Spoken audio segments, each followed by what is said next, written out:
Hey everyone, welcome back to Playing Quietly. My name's Ryan, and today we're talking about the latest Palworld updates.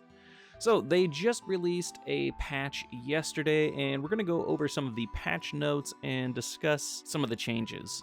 So first up, we have some of the major fixes here. They fixed an issue where the game would crash under certain conditions.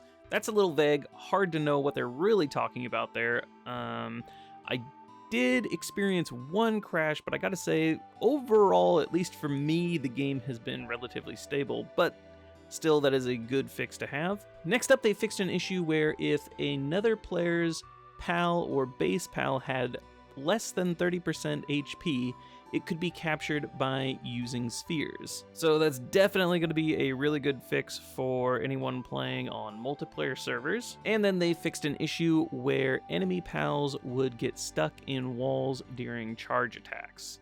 I can't say that I've ever experienced that one, however, I did notice during gameplay yesterday, I did have some pals that were actually getting kind of stuck in the ground, and I definitely had an Anubis doing a T-pose on top of a tree for a little while, but still good that they're working on it. So the next one is a pretty big one for people who have been playing the game a lot. They implemented the first fix for an issue where the game would always crash and save data would be corrupted when the guild's total number of PALs captured reached around 7,000. But to continue, it says the game no longer crashes even if the total number of captured objects exceeds 7,000. In the first point there, it did say that the total number of PALs captured. In the follow-up sentence, it says the total number of objects captured. That's interesting. But to continue on, the game no longer crashes even if the total number of captured objects exceeds 7,000.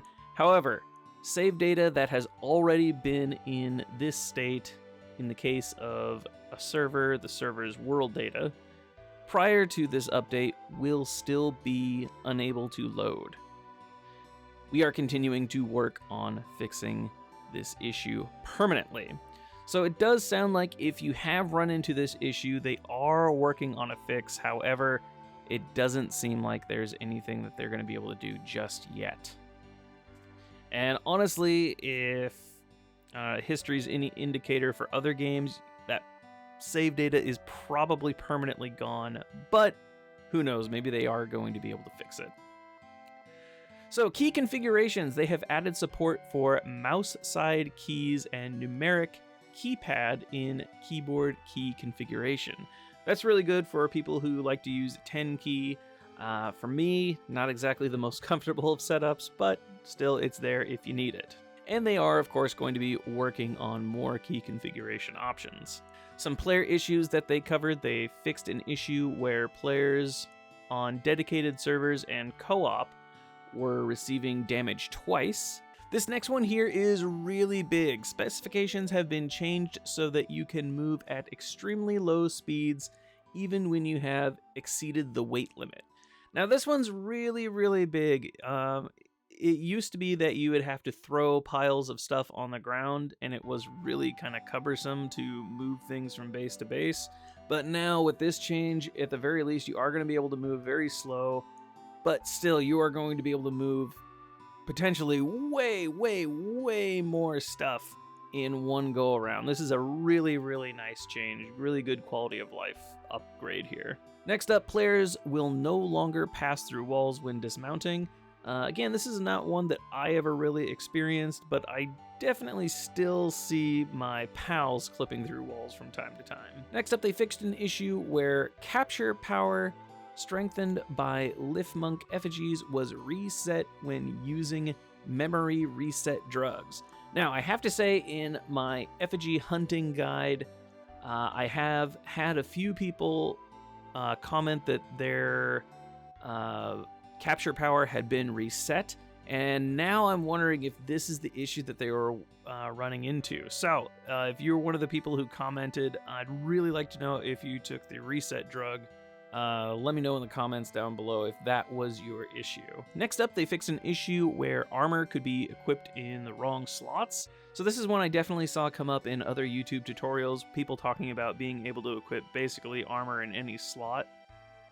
This is obviously not intended, so good fix, but I'm sure some people are going to be a little bit unhappy about it. And then they adjusted camera position for several pals to make it easier to see when mounted. With the Jetragon, this was definitely a huge issue, and it is, I gotta say, it's so much nicer being able to actually aim the missiles and see what's going on around you. Next up, we have some base issues. Specifications have been changed so that pals who were manually assigned to breeding farms no longer become hungry, and their manual assignments will not be removed. So this one is really, really big for breeding. Breeding was previously a huge pain in the butt, specifically because the pals would leave the breeding ranch, or the breeding farm rather, and then they would, for whatever reason, glitch out and you wouldn't be able to reassign them. Having them just stay in the breeding farm is going to be really huge, and I definitely noticed this yesterday. I was able to leave my base, come back, nothing was glitched out anymore. Really, really nice change. Next up, the key to lift pals has been changed from F to V, on pad from X to Y, in order to prevent accidents. Not a huge one, at least for me. I never really ran into problems with it, but it is definitely nice to have a different key for interacting with objects and interacting with your pals, especially if you have kind of a cramped together base. Next up, they reduced the speed and range of fire spreading on wood buildings. This is another really big one, especially for players who are just starting out. I had a comment the other day from somebody who basically uninstalled the game because I'm guessing what happened to them is exactly what happened to me. Is they got the birds that blew up on their base and then started a fire, and it basically got consumed within a few minutes. And at that low level, there was really nothing I could do about it, and it was extremely frustrating. But now it seems like that is, your base is still going to be able to catch on fire, especially if it's made of wood, but now at least it's going to be a little bit more easy to deal with. Next up, they fixed an issue where manual work assignments could not be set at all under certain circumstances. This one, I think, ties into the issue that I had with the breeding farm. For some reason, sometimes once they ran out of the breeding farm, I was not able to reassign them. I gotta say, I haven't run into the issue since the patch, so it seems like that one's taken care of. Fixed an issue where extremely high level Relaxauruses would attack the base during raids. I don't think I ever ran into this one, but I may have. But still, again, that's definitely going to be a good fix, especially for the newer players who might get discouraged pretty early on. Next up, they added several measures to prevent base pals from getting stuck. I will say I have noticed that it happens less, but it does still happen.